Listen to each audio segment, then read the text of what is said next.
Doctor Upadhyay का परिचय आपके सामने देना चाहता हूँ। डॉक्टर उपाध्याय कई पुरस्कार से सम्मानित हैं, जिनमें कि हिंदी भाषा भूषण, साहित्य गौरव, उत्कृष्ट दार्शनिक, स्वामी विवेकानंद युवा गौरव पुरस्कार शामिल हैं। डॉक्टर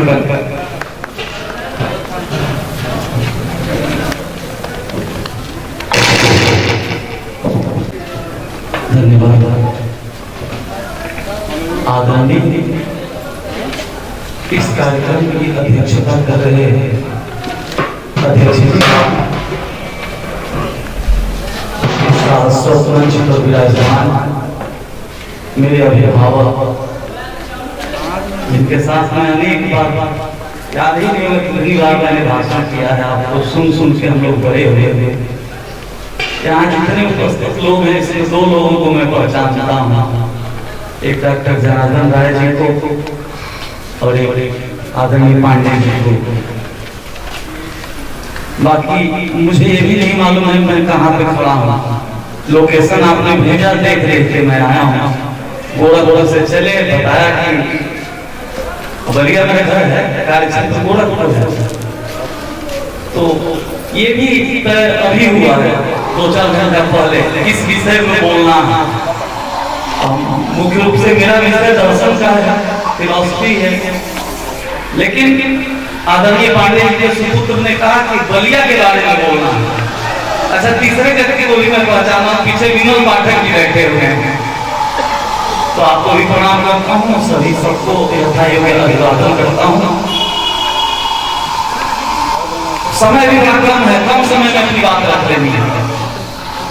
उत्तर प्रदेश के पूर्वी और अंतिम छोर पर विद्यमान कलमस नासिनी पावन तोया शरीर एवं अमृत रस संवाहिनी शिवसर गंगा के धवल भार धवलित सत सत निनादित युगी युगी से कर स्नात महर्षि भृगु की साधना स्थली भगवान राम के चरण रज से स्पर्शित अद्भुत उर्वरक शक्ति संपन्न प्राकृतिक सुरंगता से ओजस्वी काम दहन की साक्षी मरुत के सुमधुर वेणुवादन से अस्फुरित देवादिदेव महादेव आपकी पुस्तक में उल्लेख आया है। एवं लोक कल्याणी मां भगवती पार्वती के लीला विलास की सहचरी रामायण एवं भृगु संहिता के रचना भूमि के चिर सुहाग से अलंकृत अन्याय जुल्म एवं शोषण के विरुद्ध संघर्ष में सदैव अग्रणी कुर्बानी के महान इतिहास को स्वयं में समाहित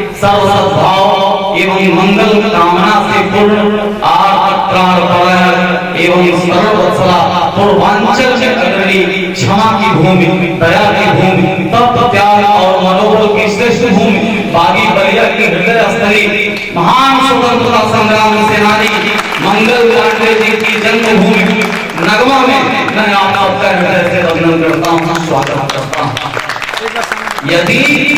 यदि तुम चाहते हो सूर्य की महानता, बलिया पर एक बात करूंगा, मेरा विषय नहीं है।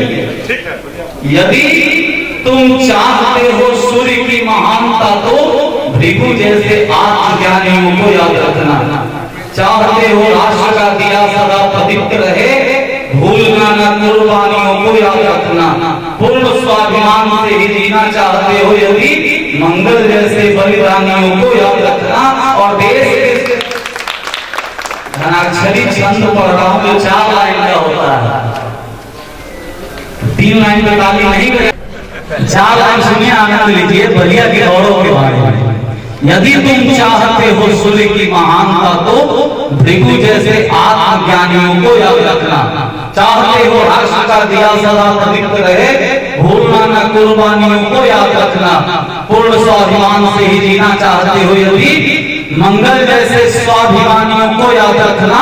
और देश की स्वतंत्रता की बात चलने लगे तो बलिया के बलिदानियों को याद रखना, बलिया के बलिदानियों को याद रखना। जिस समय बलिया की बात कर रहा हूँ तो गांव के लोग दरवाजा बंद कर देते थे, इतना भय लगता था। आज तो हम लोग थानेदार से आंख मिला के बात करते हैं, हम कप्तान के सामने बैठते हैं, अपनी बात रखते हैं दबा कर।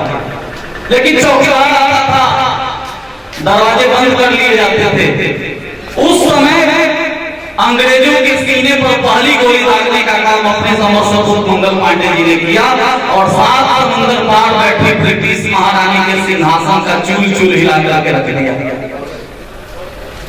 उस समय कहा गया आदरणीय पांडे जी, कहा गया था, इतिहासकारों ने कहा ऐसी घटना न भूतो न भविष्यति, बलिया में ऐसा न हुआ है न होगा।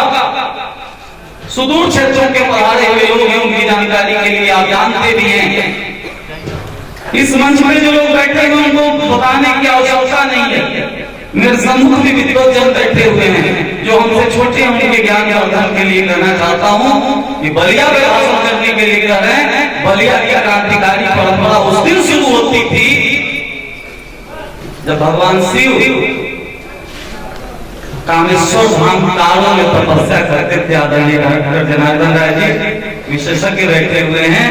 शंकर भगवान ने जो तपस्या किया था, विश्व हिंदू परिषद के अध्यक्ष कई बार आया, अशोक सिंघल आए, कितने लोग आते हैं। बलिया और गाजीपुर के बॉर्डर पे है कारो, सुना होगा अधिकांश लोगों ने।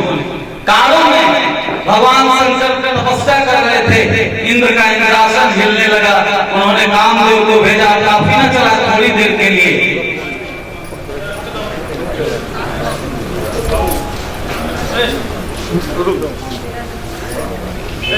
हम गोरखपुर से एक लंबी यात्रा किया, थोड़ा सा उसका लाभ लेना, क्योंकि समय 15-20 मिनट में मुझे खत्म कर देना है। मैं कभी अपने जीवन में 1-1.5 घंटा से कम कर लिया ही नहीं लेक्चर।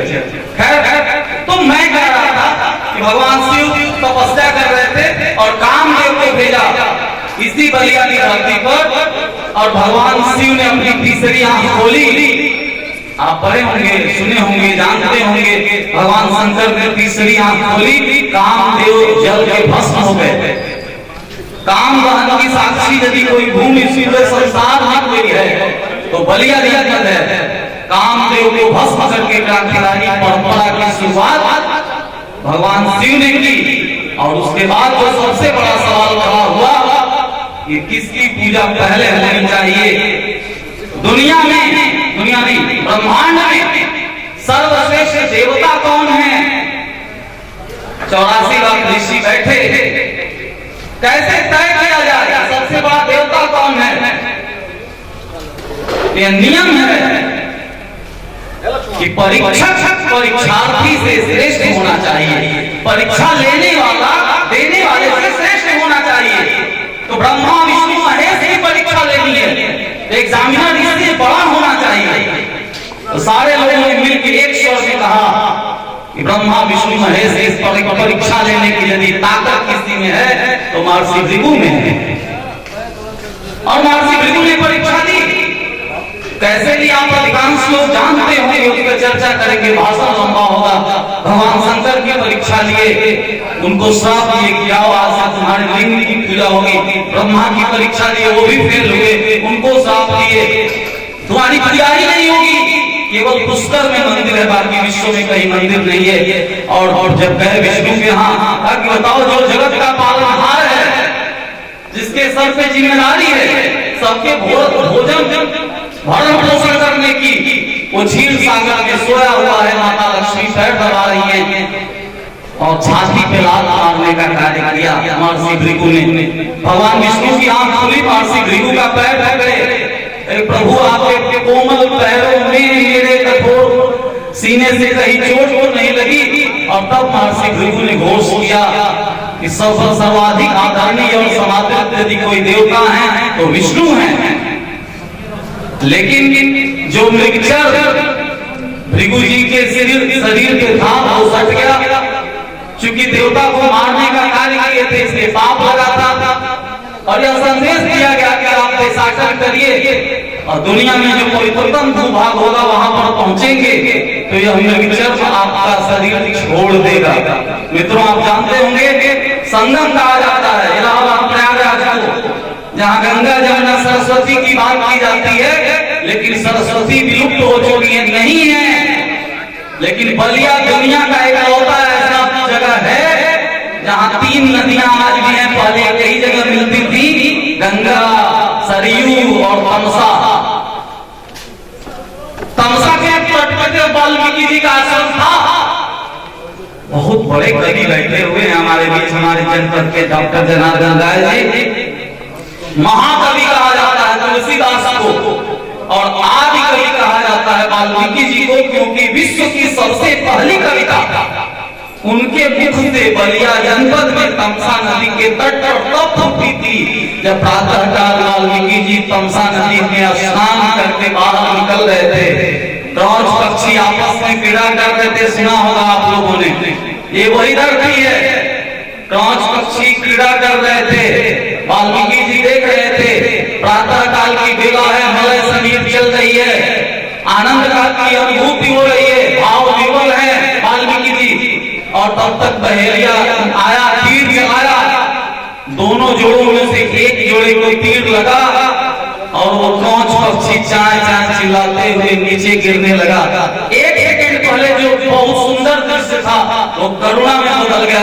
और तभी तो सुमित्रानंद पंत ने लिखा, वियोगी होगा पहला कवि, आह से उतरा होगा गान, उमड़कर आंखों से चुपचाप वही होगी कविता अनजान। दुनिया का पहला कवि वो वियोगी ही था।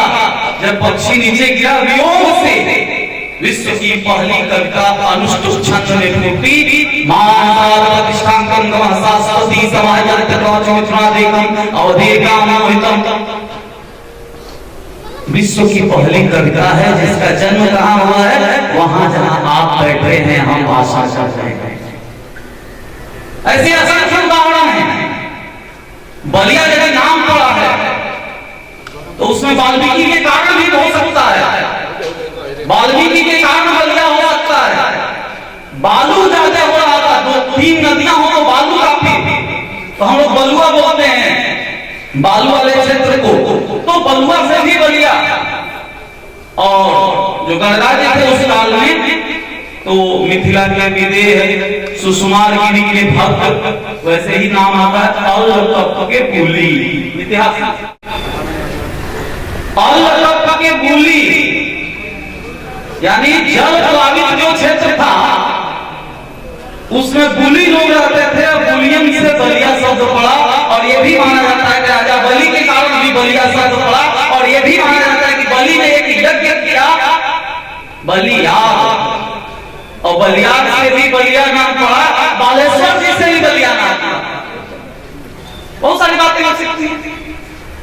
और यह भी माना जाता है कि कभी कभी शास्त्र मत के आगे, लोक मत के आगे शास्त्र मत को छोड़ना पड़ता है। ऐसे अवसर आते हैं, इतिहासकार निकालते हैं हम हिंदुओं को महिलाओं के गीतों में से, पत्थरों में से, जंगलों में से, लकड़ियों में से, सड़कों में से, जनभावनाओं में से। तो बलिया के संदर्भ में जो अपने नाम ले रहा था, बहुत सारी चीजें समय अभाव के कारण में छोड़ता हुआ जा रहा हूं। और जब महर्षि भृगु उस स्थान पे आया जहां गंगा घाघरा और तमसा का संगम था, मृगजल में छूट गया, उन्होंने कहा विश्व का पवित्रतम भूभाग तो यही है। और वहीं पर उन्होंने भृगु आश्रम का निर्माण किया। और भृगु आश्रम का जब निर्माण हुआ तो महर्षि भृगु ने काल एक रचना का निर्माण किया जिसका नाम सब लोग जानते होंगे, भृगु संहिता की रचना हुई विश्व कल्याण के लिए। जब पूरी दुनिया के लोग कहते थे हम सुखी रहे, हमारे परिवार सुखी रहे, हमारे बाल बच्चे सुखी रहे, तब हमारे ऋषियों ने कहा हम सुखी रहे या न रहे, सर्वे भवन्तु सुखिनः सर्वे सन्तु निरामयाः सर्वे भद्राणि पश्यन्तु मा कश्चित् दुर्भाग् भवेत्। और विश्व कल्याण की भावना से लिखा गया भृगु संहिता, और तब निमंत्रण दिया गया 84 लाख ऋषियों को क्या पाए और बहस करें भृगु क्षेत्र में कि भृगु संहिता का अनुमोदन के लायक है कि नहीं है। उधर जो क्षेत्र पड़ता है जहां 84 लाख ऋषि रहते हैं उसको बोला जाता है नैमिषारण्य, नैमिषारण्य। और इधर अपने चंपारण जिला का नाम सुना होगा तो उसको कहते हैं चंपारण्य। अरण्य मतलब जंगल। इधर नैमिषारण्य, इधर चंपारण्य, और दोनों के बीच का भूभाग कहलाता है धर्मारण्य। धर्मारण्य और धर्मारण्य में एक केंद्र बिंदु है जिसको कहा गया मुनि अरण्य, जिसका नाम आगे चल के मनियर पड़ा। धर्मारण्य के केंद्र में मुनि अरण्य, मुनियर में से मुनिवर करके मनियर, जहां इसी परंपरा में महर्षि भृगु के ही परंपरा में भृगुवंश के ऋषि हैं। कौन? परशुराम जी। परशुराम जी का आश्रम परशुराम जी का मंदिर। आज राजनीतिक कारणों से मंदिर बन रहे हैं, लेकिन एक ऐसा समय था जब दुनिया में एकमात्र मंदिर परशुराम जी का था, केवल बलिया में था।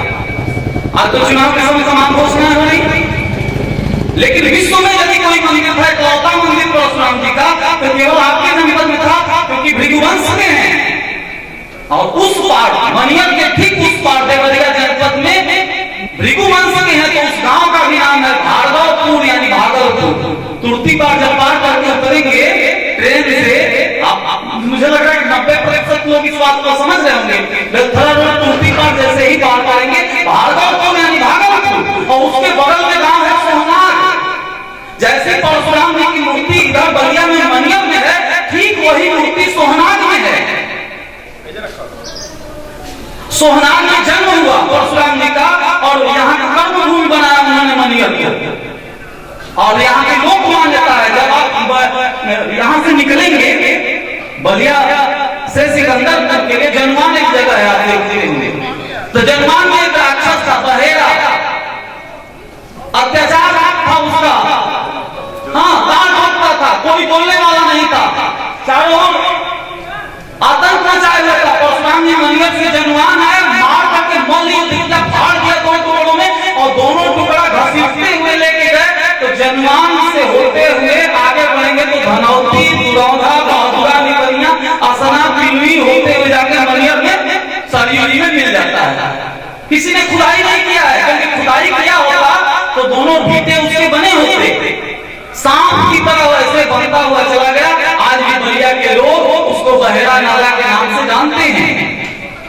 और भगवान परशुराम ने आतंकवादियों का संहार किया। जैसे शंकर ने, भगवान सिंह ने क्रांतिकारी परंपरा का आरंभ किया, उसको बलिया जनपद से आगे बढ़ाने का काम महर्षि परशुराम ने किया। 21 बार आतंकवादियों का संहार किया। और आगे चल के उदाहरण दे रहा हूं, सल्तनत काल, बौद्ध काल जब आया, बलिया की ही बात कर, हम एक शब्द इधर उधर नहीं जाएगा। जब बौद्ध काल आया, महात्मा बुद्ध को ज्ञान प्राप्त हुआ गया में, और जब धर्मचक्र का प्रवर्तन किया सारनाथ में, तो गया से सारनाथ बलिया होकर के गुजरे। और महात्मा बुद्ध के काल में जो भाषा बोली जाती थी, वो पाली भाषा बोली जाती थी। आप सबको मालूम होगा, मजा आएगा जब आगे जो बताने जा रहा हूं। पाली भाषा बोली जाती थी, और पाली में अधिकांश शब्दों में अंत में स आता है। जैसे पंजाबी कोई बात बोलेगा तो ड़ बोलेगा, उसी बात को बंगाली बोलेगा तो न बोलेगा। श्रुति कटुक तो दोष होता है साहित्य में। पंजाबी बोलेगा कारण, बंगाली उसी को बोलेगा कारण, तो थोड़ा मीठा हो जाएगा। लेकिन बौद्ध धर्म के पाली भाषा में सड़ शब्द आता है। तो जब बलिया से होकर गुजरे तो कई पाली और कई सड़ हो गए। आप जानते होंगे, अमृत पाली, सागर पाली, सहरस पाली, कोहिल पाली, हरस, जिगिर सर, रत सर, ये सब नाम जानते होंगे, आप गए होंगे इन जगहों पे। ये बौद्ध प्रभाव है बलिया का। इसको भी छोड़ दे रहा हूं, मैं लंबा भाषण कर सकता हूं इस पर भी। आगे बढ़ते हैं तो आता है सल्तनत काल। मैं वो उदाहरण दे रहा हूं, प्रयास कर रहा हूं इस मंच से न दिया गया होगा। तो जब सल्तनत काल आया, तो मुगल काल में एक बड़ा प्रसिद्ध किताब है, नाम सुना होगा आपने, बाबरनामा का। तो बाबरनामा में लिखा गया है कि खरीद महानगर था। बहुत सारे लोग जानते होंगे, अभी भी आज भी परगना खरीद लिखते हैं। ग्राम फला परगना खरीद, ग्राम ये परगना खरीद। तो खरीद महानगर था, जमीन के अंदर से निकली है देवी। गए होंगे तो देखे होंगे, दर्शन किए होंगे। वहां से जाकर के पूरा कलकत्ता के अपने लोग बसे। तो उस महानगर को जीतने के लिए हुमायूं को आना पड़ा। आपके पुस्तक में चौसा का युद्ध का वर्णन है। अभी मैं देख रहा था, बक्सर से आप बैठे हैं, चौसा का युद्ध हुआ। बक्सर का युद्ध अंग्रेजों और ये मुसलमानों के बीच हुआ, और चौसा का युद्ध शेर शाह सूरी और उसके बीच हुआ, हुमायूं के बीच। वो भागा पानी में, एक भिस्ती ने बचाया। इतिहास में पढ़ा होगा आपने। लेकिन खरीद में भी युद्ध हुआ। और बाबरनामा लिखता है कि खरीद के युद्ध को दबाने के लिए युवराज को 2 बार आना पड़ा। ऐसा युद्ध चौसा में भी नहीं हुआ। बाबरनामा करता है इस बात को कि खरीद का युद्ध इतना भयानक था, बलिया के लोगों ने प्रतिरोध किया कि हुमायूं को 2 बार आना पड़ा। उस बलिया में आप बैठे हैं और उस बलिया के संदर्भ में हम बात कर रहे हैं। ये तो बात हो गई उसके सल्तनत काल की, जब अंग्रेजों का जमाना आया। छोटे छोटे जल्दी जल्दी मैं समेट रहा हूं। जब अंग्रेजों का जमाना आया तो फिर आपके आते हैं मंगल पांडे जी। इनसे एक तो लाइन लगी है, मैं परसों था किसान पीजी कॉलेज रक्षा में और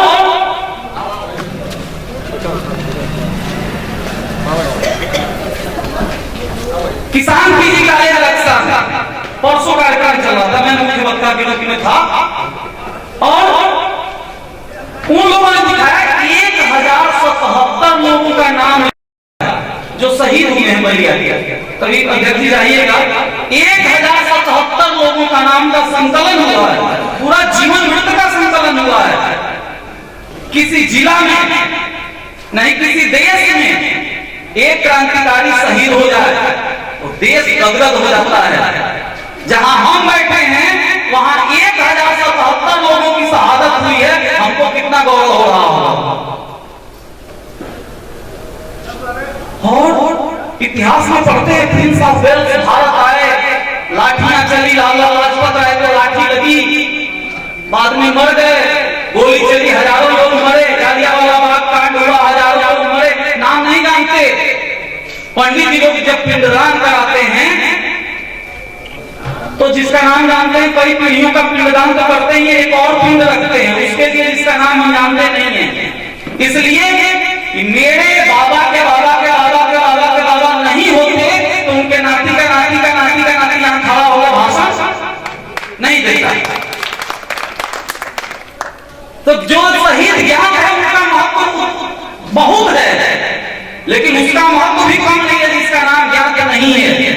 तो अभी बलिया के 1077 लोगों का नाम ज्ञात है और ज्ञात न जाने कितने शहीद होंगे, लेकिन उसमें मंगल पांडे जी का नाम सिर्फ मोहर के रूप में लिया जाता है।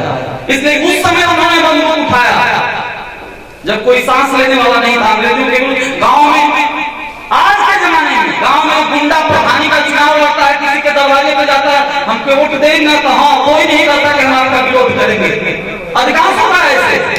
लेकिन वो अंग्रेज जो दुनिया के सबसे बड़े गुंडे थे, जिनके राज में कभी सूरज अस्त नहीं होता था,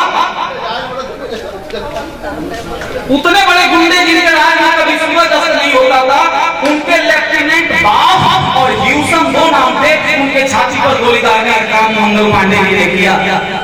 और आगे चल के 1942 में पूरा देश आजाद हुआ है, 1947 में, और बलिया आजाद हुआ 1942 में। चित्तू पांडे जी के नेतृत्व में, महानंद मिश्रा और असंख्य बलिदानियों के नेतृत्व में बलिया जनपद आजाद हो गया।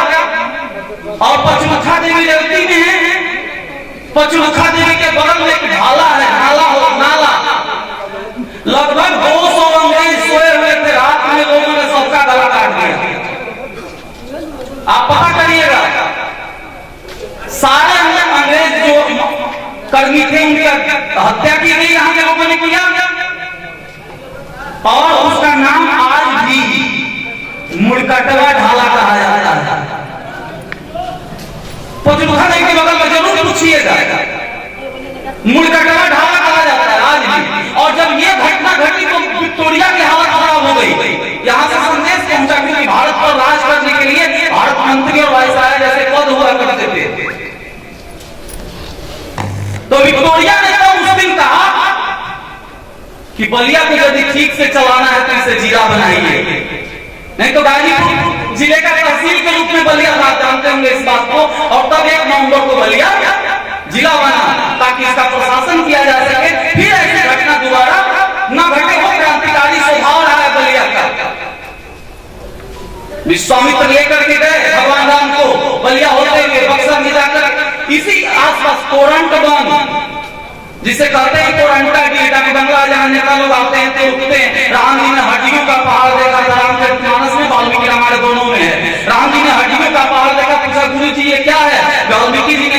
हड्डियों का पहाड़ है। राम ने कहा किसकी हड्डियां हैं? उन्होंने कहा ऋषियों की हड्डियां हैं। ऋषि मतलब टीचर, शिक्षक, गुरु शिक्षा देते थे, शिष्य पढ़ते थे।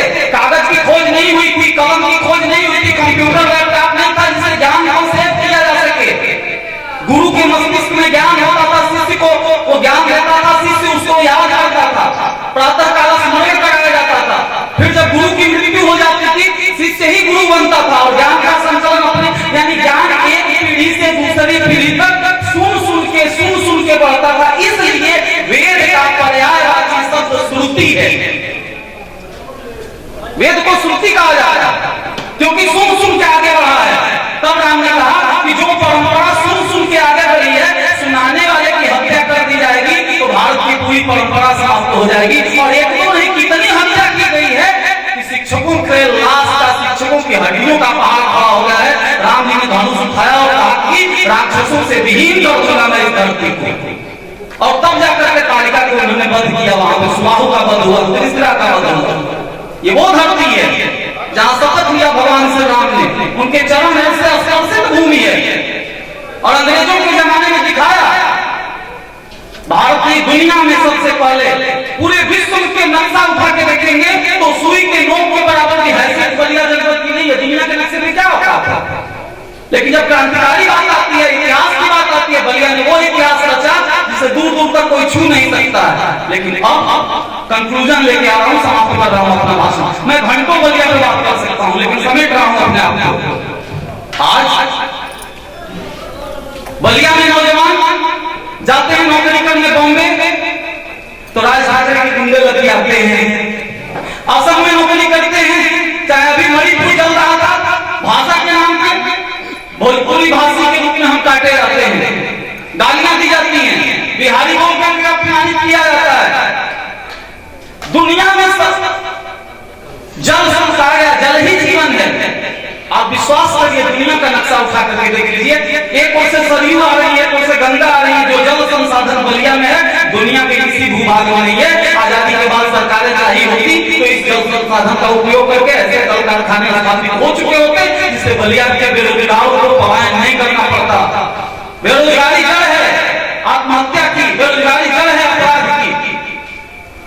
लेकिन विकास के नाम पे आप लोग जानते होंगे इस चीज को, बलिया में एक कारखाना बना रसला में चीनी मिल, और वो भी बंद हो गया। रसला का चीनी मिल बंद, उसमें एहसास चकाई का मिल भी कुछ हुआ तो वो भी बंद।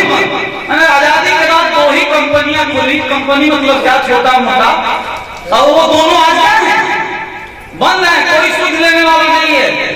बेरोजगारी के मामले में पीछे हैं और बहुत सारी ऐसी चीजें हैं। और वो बलिया का केवल वो क्रांति वाला रहा नहीं गया, नहीं तो जो घटनाएं घट गई हैं, कई सारी ऐसी घटनाएं बीच की घटी जिसको लेकर क्रांति हो जानी चाहिए थी। हम काफी गिरावट आई है।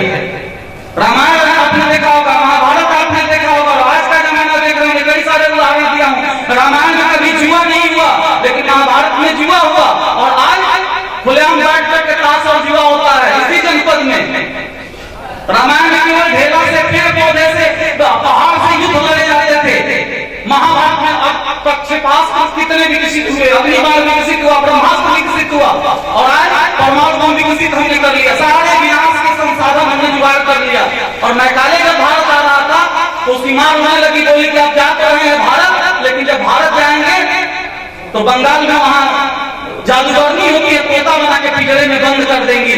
तो मैकाले ने कहा नहीं, मैं भारत जा रहा हूं, वहां के इतिहास के साथ मैं ऐसा करूंगा कि भारत सांस्कृतिक रूप से भले आजाद, राजनैतिक रूप से भले भारत आजाद हो जाएगा लेकिन सांस्कृतिक रूप से हमेशा गुलाम रहेगा। वो मैं व्यवस्था करूंगा, मैकाले ने कहा।